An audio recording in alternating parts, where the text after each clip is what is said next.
Hey kids, and welcome to the show. Today, we're talking about education and the importance of education and the importance of not falling into the trap that has been set before you in the education system that we deal with on a day-to-day basis. Now, I apologize for the lighting today. Things are a little weird. You see, I'm kind of bundled up because it is very cold outside.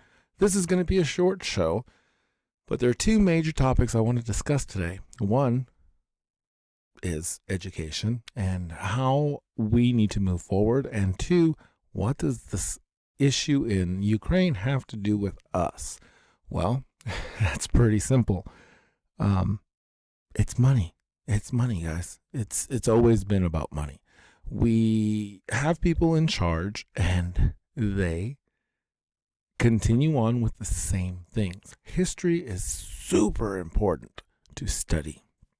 So I could go into all the things that are happening in Russia and in Ukraine, but you can go back to some of my old videos and see as I was talking about those oh wait, some of those were censored or not put out there. So since I can't talk about that without almost certainly being banned by the algorithm, I will discuss what I know. And what I know is education. I love education. I am the kid who liked hanging out in the library because the library was a middle ground. It was a place that I could go and I was just as smart as anybody else if I could read. And for a long time in my junior high school years, I could barely read. Like I could read, I knew my alphabet and I could get by. But to really read and comprehend, it would take me almost not graduating high school and taking time to really have to buckle down. And one of the main things that I did was, or I had to do, was take 3 English classes my senior year. And in all 3 English classes, we were studying Shakespeare. So at one point, I was reading 3 different Shakespearean novels, trying to comprehend all 3 of them at the same time and taking tests on them. Luckily, one of my teachers was teaching 2 of my classes, so it gave me a little bit of encouragement and help, knowing that my load was so hard. But it taught me that everything I ever need to know, I could learn in a book or out of a book. And now, shoot, you can tap a few buttons on your phone and you can learn anything you want to learn. So my kids talk about going to college and I tell them that that's a great idea if they need to go, but they might not need to go to college. There are some great jobs out there that only require a brain and you can become anything you want. There are a couple jobs that require certifications for sure, and some of the trades also require certifications. But the majority of people don't want those jobs. They want something different. So what do we do when we're trying to find something different in our education? Why would we go to a university that's going to charge us a ton of money, get us into debt, and then the government is going to say, hey, we'll cover your debt at this interest rate and you can never default on it and it will follow you for the rest of your life? Or you can say, why do I need that education? Why do I need to go to that school? Well, my son was talking to me the other day. He wants to be a paleontologist. And paleontology is a really cool field. And you can learn almost everything you want about paleontology out of a book. But what you can't do is you can't touch the bones.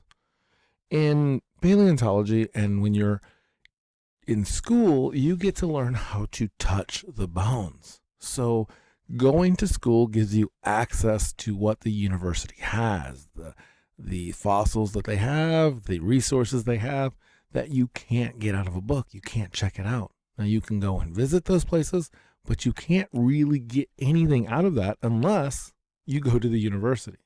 So you have to be able to justify the cost of touching the bones. So often in our life, we run into the fact that, or we run into people in our fields possibly that stop learning. You know, when I was in ministry and people were really in it, and I've done ministry so much in so many different places that it doesn't really matter which exact one I'm talking about. So this really is across the board. Okay, I'll stop beating around the bush. So many people in ministry will get a degree in ministry and then stop learning. And it's true for a lot of degrees. You'll go get the degree that you need to do your job and then stop. And then never learn again, never learn a new anything. And then you get to this point where you're like, well, that's the way we've always done it. And that's a scary place to be in any profession because things change, and things change so fast today. When I first started building this house, there was not technology available that is available today on a very, simple level. It's as simple as being able to go to the store and buy a nail gun. I guess I'm not saying what I want to say. What I'm trying to say is tools change. You get a hammer, then you get the nail gun, and things continue to move along. Well, if you just keep hammering with your hammer and never realize that you can get a nail gun or something to that effect, or another tool, maybe you're using a hand saw and you can get an electric saw or a battery-powered saw. Things change, and if we don't change with them, our ability to do the job is just not going to get any better. And then we're going to start getting really frustrated when a new person comes into the field and they can do the job 3 times as fast for half the cost. And it's only because they have new tools. They have tools that we don't have access to because we haven't learned. So that's where we're at with education. Ask yourself, does it give me access to something I can't access on my own with just getting a part-time job and joining a club? It's possible you can touch the bones if you join a really cool club. Number 2, why not pay cash for it? Why does your education have to cost so much? Another thing to ask yourself is, how much are you going to make with that degree? When I went to youth ministry, a typical youth ministry degree cost about $70,000. That's pretty expensive. A typical youth ministry job paid about $23,000 a year, 23 to 30. It sucked.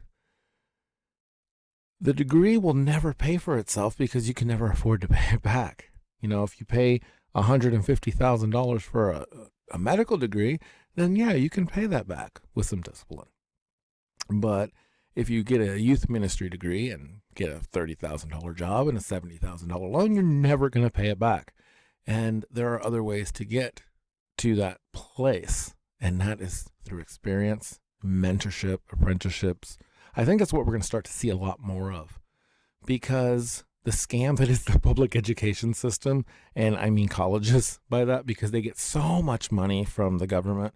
The scam that is the government or is the college loan fiasco, that's going to come to an end. And either colleges are going to lower their tuition or people are going to find alternative ways to get an education. And one of those ways is right here on YouTube or Rumble.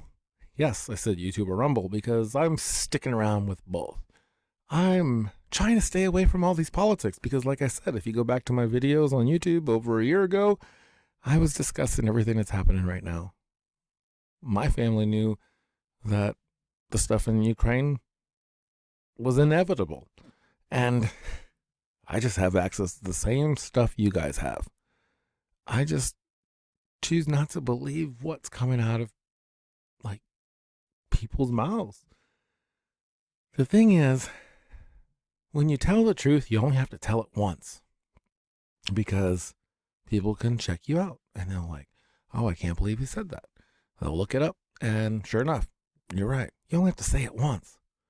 When you lie, you have to say it over and over and over and over again, because eventually you want the person that you're lying to think, oh, I've heard that before somewhere else. And that's the way they get you. So think about what you're being told every day, over and over and over and over and over again.